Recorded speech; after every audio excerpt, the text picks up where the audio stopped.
Bom dia, boa tarde, boa noite, querido aluninho. Tudo bem com você? Que saudade, hein? Hoje, então, está na hora de falar sobre um dos maiores pensadores de todos os tempos. Ele aqui, ó, Jean-Jacques Rousseau, certo? Vamos lá? Todo mundo preparado aí? Vamos que vamos. Então, gente, com Rousseau, a gente vai voltar a fazer o debate aqui sobre aqueles teóricos que estão discutindo a formação do Estado, o contratualismo, o estado de natureza, etc. Certo? E nós vamos falar de Rousseau logo depois da aula de Hobbes, que nós fizemos na última semana, aí no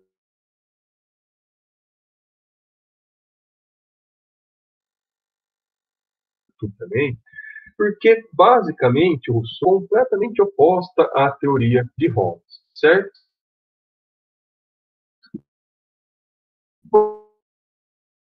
Vamos tentar entendê-la então. Antes, o Rousseau ele nasceu na Suíça em 28 de junho de 1712. O Rousseau não teve logo cedo ele foi abandonado pelo pai e basicamente a partir dos 10 anos ele foi cuidado por um pastor. Logo na adolescência, o Rousseau mudou-se para a França. Né? Nós estamos muito habituados a relacionar Rousseau à França, ele nasceu na Suíça, mas é que desde muito cedo ele mudou para lá. Ele trabalhou, chegou a trabalhar também em Veneza durante um período, né? Mas basicamente ele fez toda a sua formação ali na França, ok?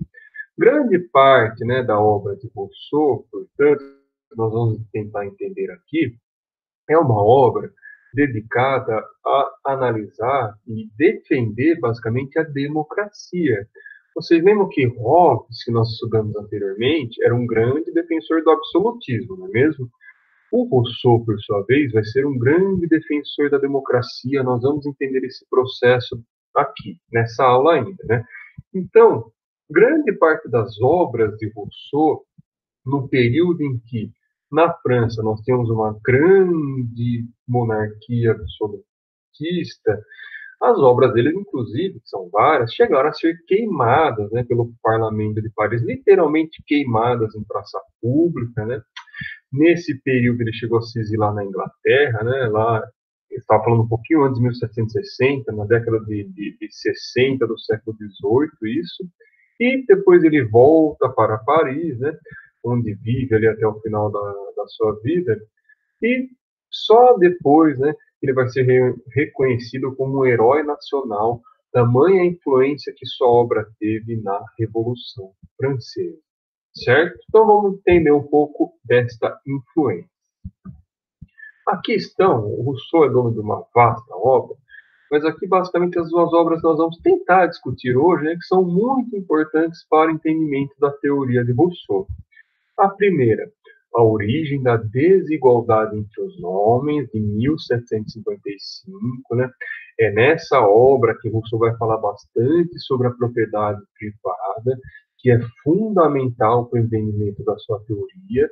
E esta outra obra, 1762, do contrato social, onde fica muito claro a ideia do contratualismo presente em Rousseau. Certo? Vamos tentar entendê-los? Vamos lá. Bom, primeira coisa, né? Eu acabei de falar aqui que Rousseau faz uma contraposição à teoria de Hobbes, certo? E que Rousseau também está debatendo sobre o homem no seu estado de natureza. Você lembra o que é estado de natureza mesmo? Estado de natureza, portanto, é aquele momento em que nós vivíamos antes da consolidação da sociedade civil, ou seja, antes da formação do Estado. De maneira geral, os autores contratualistas partem do estado de natureza justamente para tentar entender o porquê que o Estado surgiu e qual seria a função desse Estado, certo? Para Hobbes, antes de Rousseau, lembra? O homem era mau, o homem era um cara egoísta. Então veio a necessidade do Estado surgir exatamente para tentar romper com esse ciclo de maldade do homem, uma vez que nós estávamos entrando em extinção devido àquela guerra de todos contra todos. Para Rousseau, não dá nem para você falar que o homem era mau, porque, na verdade, nesse estado de natureza não existia relativamente esse bem e o mal. Isso, para Rousseau, é mais uma convenção criada socialmente, certo? Por isso que a abordagem de Hobbes, para Rousseau, estaria equivocada. Por quê? Porque ao você imputar ao homem natural, né, essa ruindade, na verdade, isso surge depois da consolidação da sociedade civil, ou seja, o homem ele vai ser mau única e exclusivamente após o surgimento do Estado, ou seja, isso seria uma característica da civilização. O que o Hobbes vai falar mais ou menos sobre nós no estado da natureza é aquela ideia do bom selvagem, entre aspas. Essa ideia do bom selvagem, na verdade, ela é anterior à própria teoria de Rousseau e muito anterior a Hobbes mesmo. Essa teoria começa mais ou menos ali no final do século XIV, começo do século XV, propriamente dito, principalmente do século XVI, com as grandes navegações, né? Quando os portugueses, os espanhóis, principalmente, chegaram aqui na América e se depararam com a população aborígene, né, com diferenças étnicas gigantes, naquele momento surgiu uma grande questão para os espanhóis, para os portugueses, principalmente na Espanha. A galera ficou pensando: opa, o que é isso? Basicamente, o que é isso que eu achei lá? Aquilo ali que eu encontrei. Os índios, eles são homens ou são animais? Então, no século XVI, principalmente, esse debate foi muito forte, né? Lá em Valladolid, na Espanha, em 1533, por exemplo, teve um grande debate entre Las Casas e Sepúlveda, né? Debate esse que a gente vai ver com calma nas aulas de antropologia, mas basicamente disso surgiu uma grande distinção de duas teorias distintas. Uma teoria que defendia nenhuma científica, tá? Mas uma teoria que defendia que, olha, na verdade, aquilo que nós encontramos são pessoas ruins, né? A ideia do mal selvagem e do bom civilizado, né? A ideia da civilização espanhola como o ápice da civilização humana, e aquilo que nós encontramos como uma espécie de animais selvagens ruins. E outra ideia do Las Casas, por exemplo, era o oposto, né? A ideia do bom selvagem, o índio como bom selvagem, e a civilização europeia corrompida, né? O bom selvagem e o mal civilizado. Ambas as teses bem caricatas, né? Mas que de alguma maneira nos mostra que há um bom tempo já existia, pelo menos no imaginário, essa ideia do bom selvagem. Isso foi muito utilizado, por exemplo, em romances, em obras literárias, etc. Então, basicamente, a ideia que Rousseau tem é mais ou menos essa, né? A ideia de que nós, no estado de natureza, nós vivíamos bem. Quando nós éramos plenamente livres, plenamente iguais, ao contrário de Hobbes, que a gente se matava lá, nós vivíamos, conseguíamos viver em harmonia. Tudo bem que ele salienta que não é possível confundir o homem selvagem com os homens que temos diante dos olhos. Ou seja, o homem selvagem tem uma característica completamente diferente do homem civilizado. Porém, para imaginá-lo, nós temos que imaginar mais ou menos que essa ideia, né, que pairava no ar naquele momento, essa ideia do bom selvagem, onde nós conseguíamos pelo menos viver em paz e harmonia entre nós. Certo? Agora, eu não falei então que esses caras estão estudando a formação do Estado?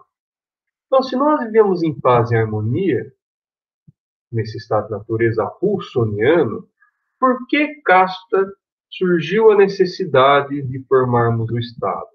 Por que será? Basicamente, o grande responsável pela necessidade de nós formarmos o Estado e tal, chama-se propriedade privada. Que lá, quando nós vivíamos bem no estado de natureza, basicamente nós tínhamos uma boa relação com a natureza, com tudo, e acontecia o seguinte, né? Não existia esse negócio de propriedade. Então, nós estávamos num local, por exemplo, e precisávamos nos alimentar, a gente ia lá, esgotava os recursos, depois ia para outro, naquela relação bem tranquila com a natureza. Até que chegou um determinado momento que alguém chegou e falou assim: opa, peraí, esse pedaço aqui que tem, sei lá, essa mangueira, esse pé de manga bem produtivo, ele cerca aquilo ali e fala: isso daqui é meu. E ninguém contesta. A partir desse momento, esse cara criou a propriedade privada. E a partir do momento que a propriedade privada foi criada, o que foi criado também? A desigualdade entre os homens. A partir desse momento, surge, portanto, aquele homem corrompido pelo poder, marcado pela violência, certo? Então, gente, vivemos bem no estado da natureza, surge a propriedade privada, aí óbvio, surge a necessidade da consolidação da sociedade civil, surge a necessidade também da formação do Estado. Lembra que está surgindo tudo junto, propriedade privada, Estado, etc. Agora, esse Estado a ser formado não pode ser formado de qualquer maneira, certo? Porque é mais ou menos assim, ó. Temos lá o Estado da natureza, ok? Surgiu propriedade privada, necessidade de surgimento do Estado. Então, assim, quando surge tudo isso, o que acontece? Eu não consigo mais voltar para trás. Eu não consigo, digamos assim, retroagir e voltar para o estado de natureza onde nós vivemos bem. A partir do momento que a sociedade civil se consolida, eu não consigo mais voltar para trás. E qual que passa a ser a função do Estado, então? A função do Estado é, de alguma maneira, conseguir fazer com que aquelas relações harmônicas existentes no estado de natureza voltem, de alguma maneira, com a consolidação da civil, certo? Ou seja, é uma espécie de nostalgia do estado de natureza feliz e tal, que o homem selvagem, entre aspas, vivia. Só que esse estado, esse contrato, que a gente vai formular, não pode ser feito de qualquer maneira, certo? O Rousseau, ele discorda da legitimidade do poder que Hobbes dá. Lembra que Hobbes falava, oh, não interessa o que você faça e tal, não interessa a espécie de soberania desse Estado, se ele resolver o problema lá, que é cumprir a paz, garantir a paz e a segurança, toca a bola e vamos que vamos, certo? E aí ele defende, olha, o absolutismo, que isso é mais possível e tal. O Rousseau não se convence nisso. Por quê? Porque para ele, a legitimidade do poder vem do povo. Ou seja, o povo teria uma soberania inalienável em relação ao Estado. Ok? Nós vamos entender certinho como que funciona este contrato para Rousseau. Antes disso, olha que interessante esta frase de Rousseau, falando exatamente sobre essa questão da propriedade privada. Olha aqui, ele diz assim, ó: o verdadeiro fundador da sociedade civil foi o primeiro que, tendo cercado um terreno, lembrou-se de dizer: isto é meu, e encontrou pessoas suficientemente simples para acreditá-lo. Quantos crimes, guerras, assassínios, misérias e horrores não pouparia o gênero humano aquele que, arrancando as estacas e enchendo o poço, tivesse gritado a seus semelhantes: defendei-vos de ouvir esse impostor, estareis perdidos se esquecerdes que os frutos são de todos e que a terra não pertence a ninguém. Ou seja, aqui está bem claro, né, que olha, a sociedade civil só surgiu devido à consolidação da propriedade privada. E a propriedade privada acabou trazendo o quê? A desigualdade, a violência e a guerra, a luta pelo poder. E como que eu vou romper? Como que eu vou tentar desfazer tudo isso? Eu só vou conseguir desfazer tudo isso se eu realizar um contrato verdadeiro e legítimo, ou seja, o verdadeiro contrato de formação do Estado para o nosso querido Rousseau, ele deve se originar do que ele vai chamar de consentimento unânime, ou seja, todo mundo tem que concordar. A verdadeira soberania do poder, aqui, ó, que eu falei para você, vem do povo. O povo tem uma soberania inalienável, certo? Ou seja, o contrato, esse contrato que eu vou fazer, ele vai ser bem diferente do contrato hobbesiano, certo? Ou seja, o homem, nós não podemos perder nossa soberania. Por quê? Porque o Estado não deve ser separado de nós. O povo deve fazer parte do Estado. Ou seja, essa posição é completamente contrária à lógica absolutista que era vigente na Europa naquele momento. Ah, professor, mas espera aí. Porque Hobbes sempre gosta de abdicar a liberdade, direito. Isso está presente também em Rousseau? Eu abdico dos meus direitos, da minha liberdade, para conseguir formar um Estado? Não necessariamente. Assim, eu vou abdicar da minha liberdade. Mas assim, eu devo ser parte integrante ativa do todo social, ou seja, eu faço parte do Estado também. Eu sou parte integrante ativa e passiva, ou seja, eu faço as leis também, devo cumpri-las, mas eu que estou fazendo as leis porque eu faço parte do Estado. Ou seja, se eu sou parte integrante desse todo social, quando eu obedeço a lei, eu estou obedecendo a mim mesmo, porque eu mesmo fiz essa lei. Portanto, eu serei livre. Ou seja, a democracia gera liberdade. O absolutismo não gera liberdade, certo? Na democracia, eu sou um cidadão. No absolutismo, eu não sou um cidadão. No absolutismo, eu sou um súdito. Eu devo obedecer uma lei que nem foi criada por mim. Entendeu a lógica, a diferença? Para ficar mais claro, olha aqui, ó. Este aqui é o contrato hobbesiano que nós estudamos já na aula passada, lembram disso? Nós estávamos aqui, nós éramos átomos soltos, brigando, né? Entre nós, rolava aquela guerra de todos contra todos, e o que, que aconteceu? Teve aquele determinado momento em que, para assegurar a nossa própria vida, né? O que, que acontece? Nós fizemos um contrato, um pacto, em que abdicamos completamente dos nossos direitos, da nossa liberdade, pelo menos todos aqueles direitos que colocassem em risco a minha vida em sociedade, e meio que fiz uma espécie de contrato unilateral. Eu dei tudo isso para o Estado, formei o Estado a partir daqui. E qual que era a função do Estado para Hobbes mesmo? A função do Estado para Hobbes é única e exclusivamente garantir a paz e a segurança, certo? Ele até fala, lembra disso? De que, ó, não interessa o que o cara faz, mas tem que ser feito. Inclusive, ele atribui que a monarquia seria a melhor forma de governo, porque um só, lembra? Um só pensando ia ser muito mais difícil de errado do que todo mundo governando, e se ele garantir a paz e a segurança, tá ok, beleza, não interessa como, se ele fizer isso, está bom, ok? Para Rousseau, esse tipo de contrato não existe. Para Rousseau, esse tipo de contrato poda completamente a liberdade. Esse poder do absolutismo, para Rousseau, é um poder não legítimo, já que o poder legítimo deve emanar do povo, certo? Então, o contrato de Rousseau seria mais ou menos assim, ó. Tá vendo isso daqui?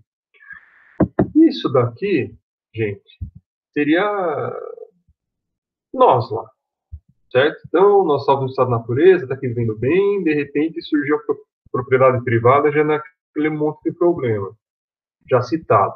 Então, assim, o contrato, em vez de ser esse contrato unilateral hobbesiano, para Rousseau, o contrato é entre pares, ó, são entre nós aqui, certo? Nós estamos no mesmo patamar, ou seja, esse contrato entre pares significa que nós fazemos parte do quê? Do Estado. Então, nós não estamos abdicando nada para o Estado. Nós fazemos parte do Estado. A função do Estado, né, não é só, única e exclusivamente, garantir a paz e a segurança da população. Não. Eu não falei para vocês, a partir do momento que formou o Estado, eu não consigo voltar para trás e voltar para o estado de natureza, onde nós vivíamos em harmonia. Porém, a função do Estado é tentar, de alguma maneira, garantir essa harmonia nas relações. Olha que interessante. Começa a entrar também o conceito que o Estado deve servir para quê? Para gerar o bem-estar, para garantir um bem-estar social. Não é só garantir paz, segurança de qualquer maneira, certo? O Estado deve fazer o cidadão ser livre. É um Estado de cidadão, não um Estado de súdito, certo? Entendeu bem a diferença do contrato? Olha que beleza aqui. Do contrato hobbesiano para o contrato russoniano. Então, para Rousseau, contrato entre pares. Nós somos o Estado, certo? Contrato hobbesiano é aquele contrato unilateral, onde eu dou tudo para o Estado em troca única e exclusivamente da paz e da segurança, certo? Inclusive, o Rousseau vai dizer o seguinte, ele fala, ó, quando esse acordo não é feito em liberdade, né, por exemplo, ali do pacto hobbesiano, isso chama-se pacto de submissão, ou seja, é um pacto entre partes desiguais. Isso acaba gerando um Estado autoritário, um Estado de súditos apenas, certo? Agora, o contrato, o pacto, tem que ser feito em liberdade, ou seja, entre partes iguais. Esse pacto de liberdade, aí sim, em pé de igualdade, gera uma democracia. Gera, e quando todos participam da democracia, eu sou um cidadão. A democracia, então, ela é propícia para o pleno desenvolvimento e para a plena participação política, certo? Legal essa diferença, né? Isso, então, gente, também nos põe a pensar o seguinte, que o Rousseau vai dizer assim, olha, toda lei, já que emana o poder emana do povo, né? Aquele negócio é muito importante relacionado ao consentimento unânime do Estado. Então é mais ou menos o seguinte: toda lei não ratificada pelo povo em pessoa, ela vai ser nula. Ou seja, gente, o que o Rousseau está querendo dizer é o seguinte: a democracia representativa, que nós estamos muito habituados hoje, também não necessariamente é a melhor forma de governo. Veja, óbvio que a democracia é muito melhor que o absolutismo, mas pensa, qual que é a diferença de democracia representativa e a direta mesmo? Vocês lembram disso? Democracia direta é aquele tipo de democracia que, na verdade, nunca existiu no mundo. Nem em Atenas, lá, na época lá do Sócrates, Platão, sei lá, que preconizou a democracia, né, como uma democracia direta, o que acontecia? Era todo mundo efetivamente que tinha direito a votar, que tinha direito a decidir sobre os anseios daquela sociedade? Não. As mulheres não tinham direito a nada, os escravos, obviamente, também não. Basicamente, as decisões ali daquela democracia direta eram feitas por homens ricos e livres. Então, nem lá rolou democracia direta. Em Roma, depois, também, nem pensar. Hoje também, nós não temos democracia direta. Porque, vamos pensar o Brasil. Tá? O Brasil aqui, bonitinho. Então, se vai rolar uma decisão em Brasília, lá, por exemplo, teria que todo mundo ir lá, hipoteticamente falando, ou aqui remotamente, pelo menos, sei lá, ou de alguma outra maneira, decidir por aquilo. Isso é possível? Não. Então, o que nós fizemos ao longo do tempo? Nós passamos a eleger representantes para tal. Né? Então, eu tenho meu representante no Poder Executivo, em todos os níveis, federal, estadual, municipal. Eu tenho meu representante no Poder Legislativo, também em todos os níveis, né? O senador do deputado federal, o deputado estadual, os vereadores na cidade, ou seja, nós elegemos os nossos representantes para que esses representantes decidam por nós. E o que o Rousseau está falando?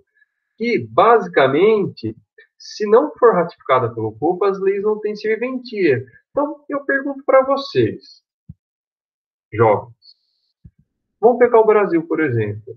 A nossa democracia é uma democracia como o Rousseau está falando? Você sente que o nosso Congresso, o nosso Senado, o Poder Executivo, o Legislativo como um todo, eles efetivamente representam os anseios da população brasileira? Sim ou não? Eu, particularmente, acho que não. Ou seja, Rousseau é muito legal, inclusive, para nós debatermos o mundo contemporâneo. Qual é o caminho que as democracias estão tomando atualmente? As democracias realmente fazem com que esse poder seja do povo? Nós ratificamos todas essas decisões enquanto um grupo chamado povo? É uma boa pergunta, não é? Então, é muito legal utilizar Rousseau também para nós refletirmos sobre a sociedade atual, certo? Toda lei não ratificada pelo povo, em pessoa, para Rousseau, é uma lei nula. Ou seja, ele está preconizando, ele está alertando sobre a grande importância da democracia participativa ou direta. Ou seja, gente, Rousseau está falando isso lá no século XVIII, mas uma coisa é certa. Nós precisamos amadurecer ainda a nossa democracia, em todo mundo. A democracia ainda é muito frágil, nós estamos vendo isso no dia a dia, ok?